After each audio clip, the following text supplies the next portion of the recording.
is the way my channel works is I'm trying to teach the average individual that you can reach financial freedom in 10 years or less and make work completely optional, even if you're not starting from the best position. That's my goal.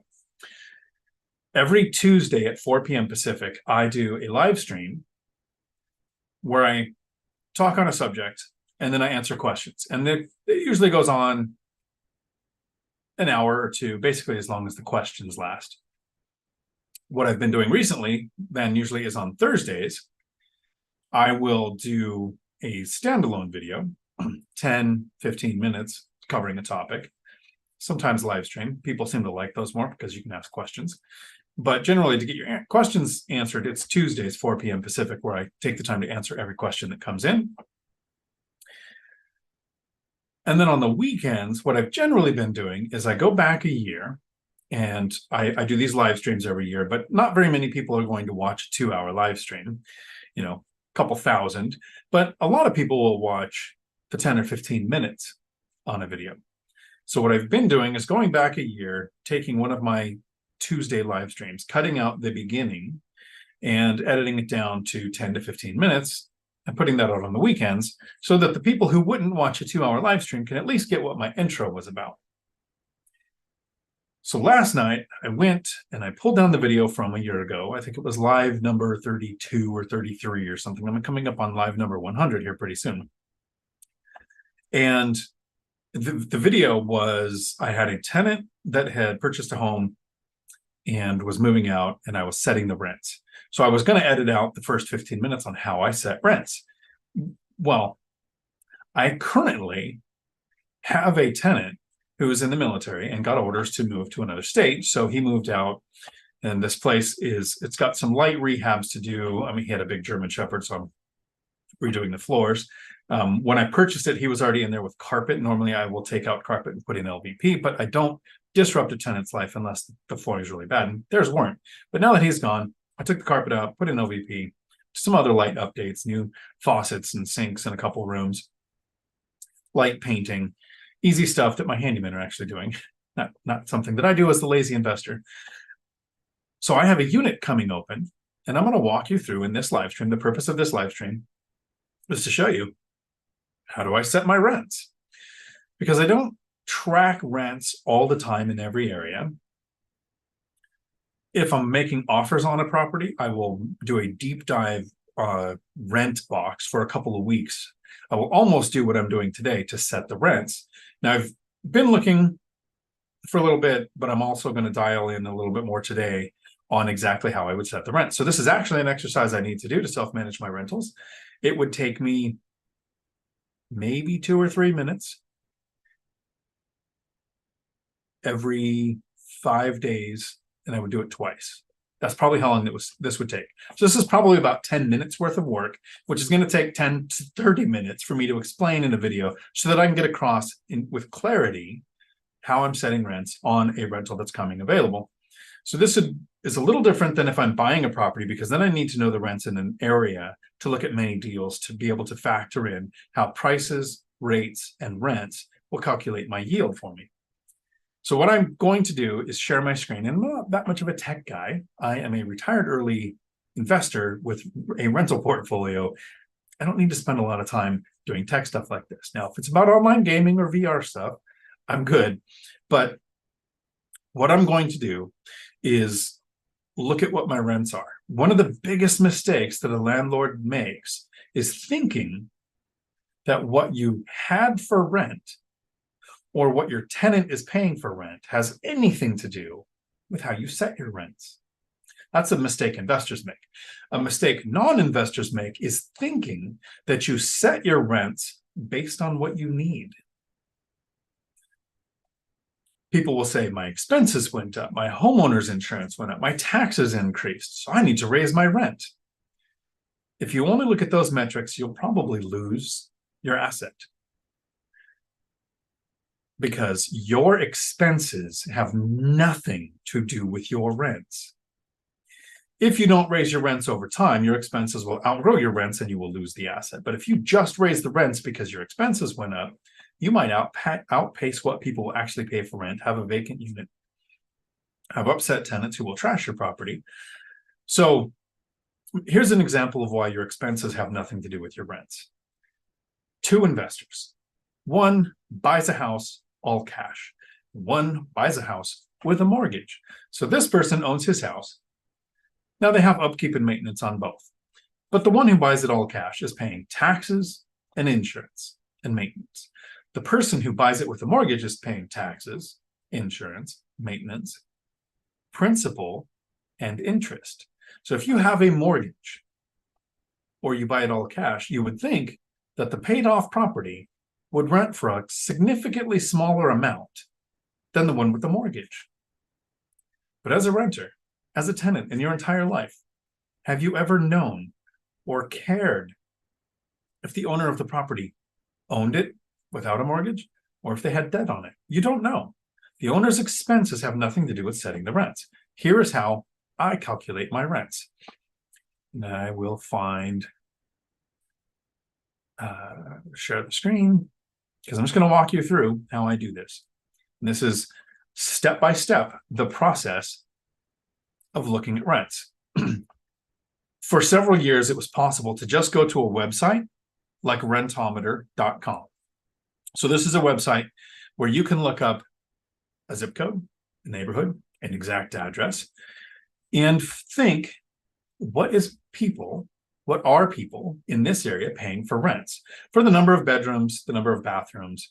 You can do this, I think, 5 times for free. Now, they don't sponsor the channel or anything, but if you look at certain days of the year, it's like $100 to have an annual subscription to Rentometer. So if you're an investor and you're looking at several markets, or if you have a YouTube channel and you help other people look at their markets, it might be worth it. But if you wait till certain days of the year, Rentometer goes on sale for like $39. So whenever that sale comes up, I'll secure a year of it. So the place that I have that the military member is moving out of is in Washington State. That's where my entire portfolio is. This one is close to a military base called Joint Base Lewis McChord. The town is called Spanaway. So I'll put in the name of the town. It is a 2-bedroom unit with 1.5 baths. When I purchased this property, and this is out of memory, so these will be fairly accurate. Purchased the property, rent was around, I think, $1,200 a month. I did the binder strategy, got rents to $1,560. So the tenant asked for the rent to go up to $1,560. Area average rents at the time, I think, were around $1,600. So if I look this up, this is current. Address search, name of the town, number of bedrooms, number of bathrooms. I am not in any way looking at or concerned with the age of the rental or when updates were done, because tenants don't think that way, or the number of square feet that it has. Owners think that way. I've got a friend who's got a unit that's been available for about a month and they're not getting a lot of hit on it. And I asked how they got their rents, and it's a newer one and it's larger than some of the others, and tenants don't think that way. So I'm going to hit analyze. This says that the area average rent is $1,867. This is on a 3-month thing, so this is the most recent data that Rentometer has. If I change it to 12 months and hit analyze again, I want to see if it changes very much. So in the last year, there's been a couple places that rented for a little bit more. As we're coming into winter, it's saying that the current ones that have listed have actually gone down a little. Normal when we're coming into winter for rents to take a bit of a dip. Less people want to move. Now, there's actually a reason why I want most of my leases to end in the winter. It's different when you have a military person. They can get orders at any time, and you are legally obligated to honor their orders and not charge them a lease termination fee. So this is what Rentometer says. So you would think, if this is your one data point, I would just go, I have a 2-bedroom in this area. I'm going to set the rents at $1,850, $1,900, somewhere in there. Since it has new flooring, new paint, updated outlets, new lighting. I don't think we did anything else, new sinks and faucets. It's one of those ones I should have replaced the faucet in because I'd never been in the unit until this guy moved out. But I did this for a different unit on the same property. They had kitchen sinks that just came in flat. Now, I don't cook anymore because I raised my 3 kids and I will never cook again. But how do you get a pan in there, like a big cooking pasta thing, when the sink does that? So I wish this guy had said something. I'm replacing with the higher arcing sinks, or faucets, And if the sink needs it, then I'll replace the sink too. Small thing to improve tenants' experience. But what if this data is accurate or inaccurate? Because we don't know. It's only one data point. Now, there was a point in time where I pretty much relied on Rentometer. I think 2014, 2018, 19, somewhere in there, I did that. But in 2020, we had the pandemic, which basically paused rents. You couldn't evict. People didn't have to pay their rents, whatever the issue was. And so there was a lot more risk put on landlords. So guess what happened in 2021? Rents spiked 30 to 40%. So Rentometer was off by about 30% in my market. So I stopped using it as a single data point. And so what I will do then is, and I'm hoping that it switches screens with me because I'm not the tech guy, I will also go to apartments.com and I will look up the same town.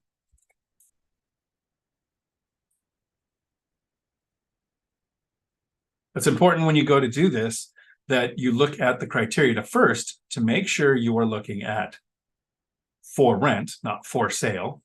Then you want to, am I looking at for rent? Yes. How many bedrooms? 2. Maximum 2. You want to look at identical units. Now, if you'll notice, what I want to do is remove the boundary if I see it here. I don't see the boundary. That must be one of the other ones. But I'm looking in the area. I want to go to the type. Houses, condos, townhomes, because my property is a small multifamily. I don't want to look at apartments because apartments can be an entire spectrum of no amenities, significantly lower rents, or Class A, gated, doorman, hot tubs, pool, weight room, all of the things that can make the rents go up that aren't like for like type rentals. So then I will look here. The first thing that pops up, this, even though I didn't check apartments, this Parkland Court townhomes pops up. That for 2 beds says 1,500, makes me think it's like apartments. This right here looks like, I want to say a house, but it's showing specifically half of the unit. So I almost think that this is a duplex. I don't see anything that quickly tells me. So, and remember, when you make an assumption, you make an ass out of you and umption. So if it was a house at 2,000, duplex at 2,000, 1,900, 1,900, this is 2 bedrooms, 2,000. Rentometer is actually not that far off. If these are the properties that are listed, Rentometer said that the average was 1,850. The median was less than 1,800. Median is important to me when I look at things like someone's income. Average is important to me when I look at things like rent. So it's not very far off if this is what I'm finding. Now, this is a snapshot. These might be properties that they listed and they sit there for 6 weeks with no interest. So they're, it's not always a good, like I said, I'm going to do this for probably, now it takes a long time to make this video, but to do this work, this would have been, I've typed in 2 websites. I've typed in the name of the town twice. This is less, maybe 2 minutes worth of looking at these properties to see where the rents are. These listed properties right here are probably the ones I would use if I was doing a binder strategy in the area, because the rent was $1,560. So I would go, look, area rents now are in the 1,900 range. They were 1,600 or so when the tenant did the last binder strategy with me. So I could have gotten the rents to probably 1,750, 1,800 without having to do the rehab, the flooring, the paint, the stuff that I've done with this new prop, with the tenant turnover. But since I have a tenant out, I do those things. And then I look at these rents. So this is apartments.com. Redfin. And the same thing, name of the town.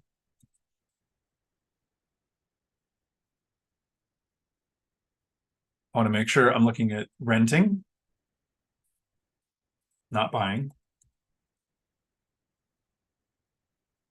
I want price, home type. I want house, condo, townhome.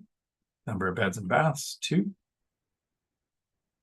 1.5 because it's 1.5 bath. And I want to hit 2 again. I want to use exact match. I didn't want the 3, 4, and 5 bedroom place showing up. So here's the good thing, that when I look at the town of Spanaway and I go down to my search criteria, I think if you're a brand new investor, you might look at this and go, wow, it'd be really hard to set the rents if I look up on Redfin and there's actually none there. It is kind of hard to set rents with no data, but it tells me that if there is someone in this area looking for a 2-bedroom place to rent, and Redfin is the source that they look to hunt, I'm going to be the only game in town, which gives me more power when it comes to finding tenants. And then I will go and I will check realtor.com, Spanaway, Washington. I'll hit search. I want to make sure that I'm looking for rent. No, actually, there we go. Rent, search. Number of bedrooms, 2. And 2, make sure I'm getting the exact match. Number of bathrooms, 1 plus. Then I will look. So no pictures, 2,000, 2,100, 2-bed. This looks townhome style to condo, so 1,900. 1,150 for a 2-bed, 1-bath, 750 square foot. Cat's okay. So Parkwood Property Management. So this is a low rent. When we see low rents, I think 2 things. 1, if you're in or around Tacoma, this could be near McKinley. It doesn't look like it is. McKinley is north of here in this area up here. So this road, Pacific Avenue, I want to be 2 blocks off of. So this is a very high crime, high, what do you call it, public transit area, which brings in a negative element. So it's not really a competition. It could also be that it requires low income. So I might pull this up and put it into my binder strategy if I'm using the the example to get the rents up with an existing tenant. You can't do that with tenants that are looking on their own. But 1,900 for here. Then the rest of these seem to be pretty far away. That's Auburn, Newport. Yeah, these are very far away. So there's actually not that many to look at, and there is no map to look at. So this is not my preferred realtor.com. So then the last one I will check, and this is the one I've had really good luck with listing my own properties before I went to Hemlane. Zillow. For some reason, it seemed to be more used in my area.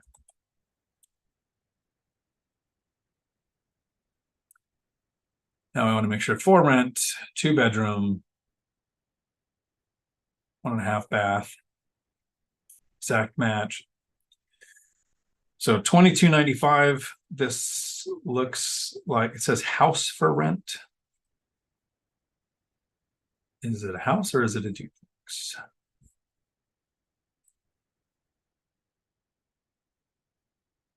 Half of the first month's rent. Okay, large, spacious, open concept, large 2-bedroom, full bath, duplex. So this is a duplex, $22.95. $1,850, that's in the range with what Rentometer says. 2,090, 2,050, 1940. So I will be listing my property when all the repairs are done, probably middle of next week. So just after the first of the month. I prefer to put it up about 5 days before the end of the month. But sometimes when you have a military tenant, you just do what works. Let me stop sharing my screen. It really is that uncomplicated. We can make this as difficult or as challenging as we want to by a friend of mine, the wealth building journey. I don't know if he's here today. He might watch this in Futureland. Is very spreadsheet oriented. And he had about 15 tabs with all the data on all the rentals he was looking at. If that's the type of personality you are, that might be the way to go. For me, since I only have tenant turnovers, this is the 5th one, I think, in a decade. So it's not a skill that you have to master or be really, really good at. It's how do you find the data? And then how do you make sure you're getting a competitive rate without pricing yourself out, without charging a low enough amount to where you don't have the funds to maintain your property, because not maintaining your property is how you create slumlords. I hope this video helps to show that you can self-manage your properties, and there are resources like this available. I didn't need a property manager. I could have used apartments.com, which I used for years. I used Zillow with some friends' rentals last year. Now I've switched to Hemlane. Those platforms, when you list your rental on there, you can, it's free for you, right? Hemlane has a cost, but all those other platforms, it's free for you. There's an application fee for the tenant. So the tenant, when they apply, if it's on Zillow, I think it's $38, apartments.com, it's $45. That money doesn't come to us. That money goes to pay for their credit check. So you get a credit score, credit history, you get an eviction report, and you get their work contact information. It's not verified, but you get it, and then you can verify it if you want to. All for free for the owner. It's that easy to self-manage and list your properties to find tenants. The problem is, when I listed on apartments.com, I would get somewhere around 30 applicants in the first weekend. And when I list on Zillow, I get around 100, maybe even a little more. So there's a lot of demand. So then the next step is, how do you screen through your tenants, which I will do another live stream on another day, but not today. Let me look through the questions really quick to see if there are any questions. Howdy, everybody. I appreciate you hanging out here on a random Saturday live stream. Ivan, howdy. I can't qualify for a VA loan because I have a part-time. I wanted to know your opinion. Should I go FHA or conventional? I want to rent by the room. So VA actually has less criteria to qualify for than conventional, and FHA might line up with it pretty close. FHA, though, also looks at your credit score. While it'll take a lower credit score, VA can go with no credit score. So you have more options with VA. It's the loan amount that you want to qualify for that it takes consistent income for. An option a couple options. One is looking at DSCR lending. And this is so a debt service coverage ratio loan that looks at your credit score, but not your work history, not your income, not your salary, not in your debt to income ratio. Nothing about you. It's more so about the property. Often takes a bigger down payment and gets you a little bit higher interest rate. The other thing is to look at seller financing. But, and this is the part that some people don't like to hear, I reached financial freedom in 10 years. Even though I wasn't starting from a good position. And what it took to do that for the first 2 years was doing nothing. For 2 years, I had been laid off from law enforcement in 2008 because of the recession, because we all know when there's a recession, there's no more crime anymore, so we don't need cops. So a bunch of us got laid off. So I started teaching driving at a truck driving school, which is a career change. So for 2 years, lenders wouldn't talk to me. I moved from my house into an apartment, rented out my house, so that I can get the rental income on my tax returns to completely get rid of the debt to income ratio problem, because after 2 years, lenders will look at the rental income of the property you're buying in your debt to income ratio. And I had 2 years consistent work in the new field, and 2 years to save the $28,000 I had to do the 5% down payment on a duplex. What I'm guessing, Ivan, you might not want to hear is what most people don't want to hear. That means that if you started saving now, you got a consistent job now, the purchase, if you followed my timeline, would be happening really close to 2026. No one wants to hear that. Everybody wants to retire soon. But if you buy that one in 2026, and then one in 2028, and then 29 and a half, and then 30, and then you pay one off, you'd be in the same place in 10 years that I am, with over $16,000 a month in cash flow coming in from 16 rental units when I retired last year. It starts slow, and I understand that it sucks, but those are kind of some of the options. It can go faster if you're in a better position than I was, but if that's the goal, sometimes I think you might create barriers for yourself. Spirited, howdy. If rents in the area would drop somewhere a little by me, would you consider a reduction in the rent to match the market? Well, you're matching the market if they go up or down. So you're listing the new property. When you binder strategy, you're going off of area average rents. Area average rents are impacted by time of year. Area average rents are impacted by builds and asset class. So when you say have rents gone down, all of the asset classes, yes, luxury is the first to go. Since I rent in that $1,500 to $2,500 range, rents generally tend to go up. I haven't very much seen them go down. When I looked at rentometer and it showed that rents went down, that meant That could mean some luxury went down enough to impact what the overall looked like. But you do base your rents off of area average rents. I had Dana, the CEO of Hemling, on my channel about 4 months ago, and we did a video on rents coming down. So at the time, now, right now she has over 21,000 units on the platform. At the time, she had 18,000. So she had 18,000 units, 3,000 property owners. And in ever, she had not had one lease renewed at a lower amount. There were times where people listed rents, didn't get a hit, and then dropped rents because they overshot what they thought they could get.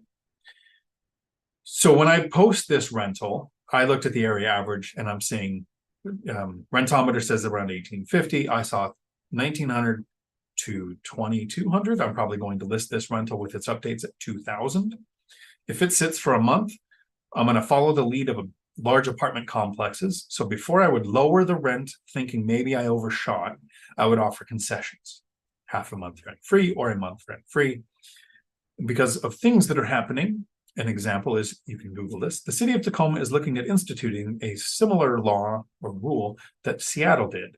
Seattle put in a rule where if you do a rent increase above 10% and the tenants don't like it, you have to pay them to move. So Tacoma has a stupid law or bill that they're looking at. If it's over 10%, the owner has to pay the tenant a month's rent to move. If it's over a certain amount, like 15 or 20%, as the rent increase goes up, the owner might have to pay the tenant 2 months or 3 months worth of rent to help them move. If you're a tenant, it sounds great. But here's what happened to Seattle. So tangible, physical proof of what happens when you make stupid laws. Within 6 months, Seattle lost 3,000 rental units. What do you think happened to rents when there's less units on an already over-demanded supply? A lot of landlords went to midterm or short-term rentals. A lot of landlords would kick tenants out by a breach of the lease, which is not a rent increase. It could be trash left on the porch. It could be, I'm going to do a rehab within 90 days. I'm going to move in within 60 days, or whatever those laws are, to get tenants out, to then put the rents wherever they wanted. Rent control and any law similar to rent control makes owners richer and more tenants homeless. But when it comes to setting rents, like your question, area average. Curtis Garner, when is the next members only live? Should be tomorrow, 6 p.m. Sunday, 6 p.m. That's where we're going to look at deals.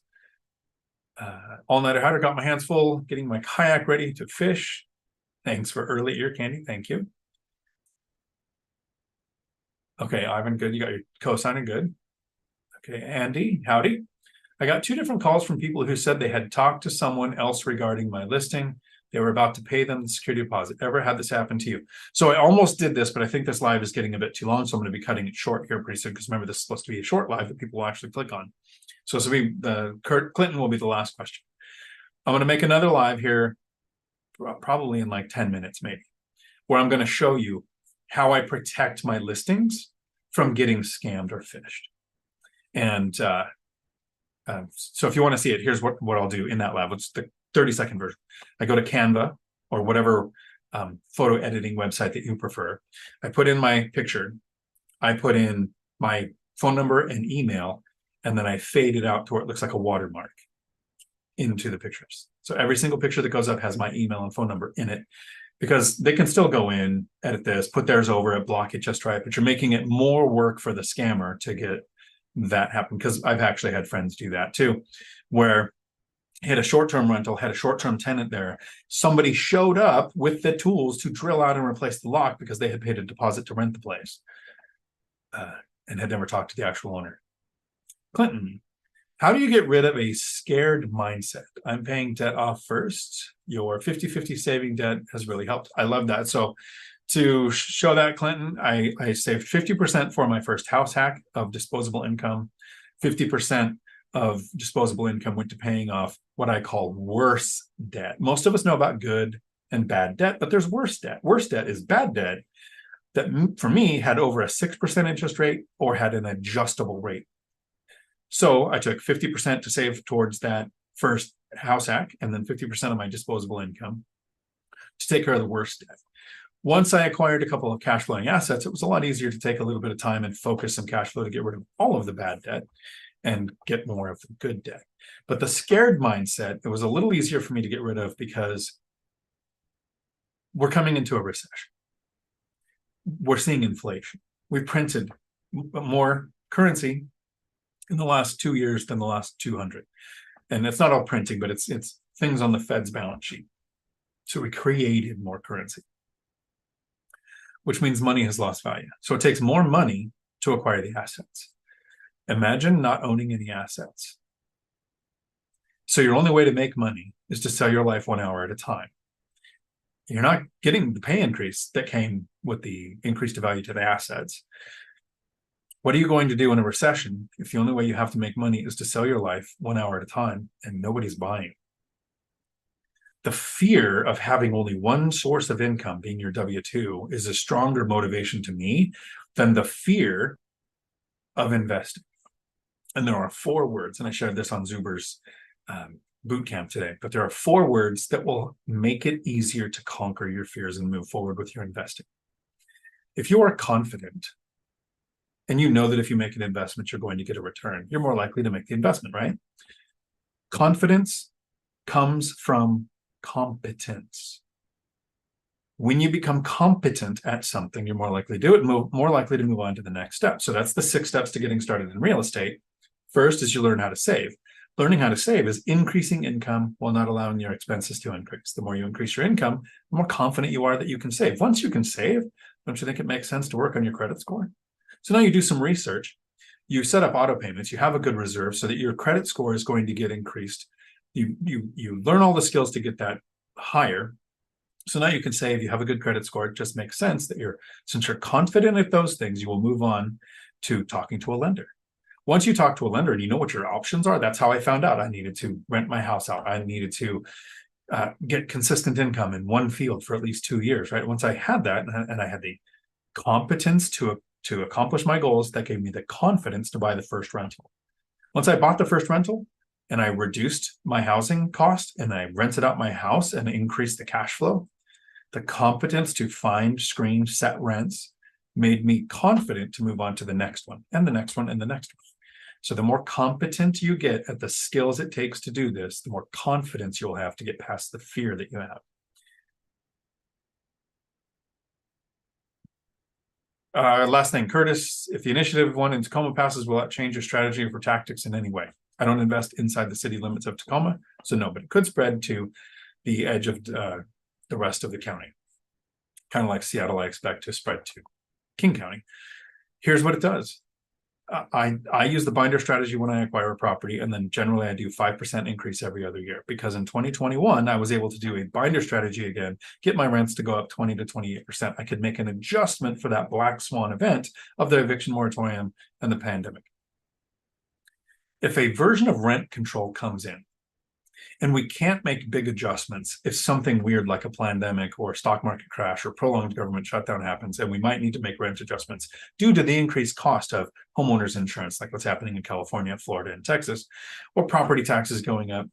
If we can't make those adjustments, instead of doing the binder strategy and then a 5% increase every other year, I'd have to do the maximum allowable every single year. So my strategy, this is what sucks. If Tacoma passes that law, and I think it's going to spread to the county, here's what I'm going to have to do. I have to get richer. I'll have to charge my tenants more. Area average rents will go up. I won't have tenants that are at $1,500, $1,560, and when they move out, I can go up to $1,900. I'll have tenants at $1,800, right under area average rents, going up the maximum allowable every year. I will make more money. My tenants will suffer more because of stupid laws that take away my ability to mitigate the risk of a black swan event. That's what happens when those laws go into effect. So thank you for hanging out with me on a Saturday. I try to keep this short. I'm going to do a live in probably 20 minutes, but I'll do it at 1 on how I protect my listings from being scammed, like people contacting like they're going to rent your place. Until my next video, thanks for coming to my Dion Talk.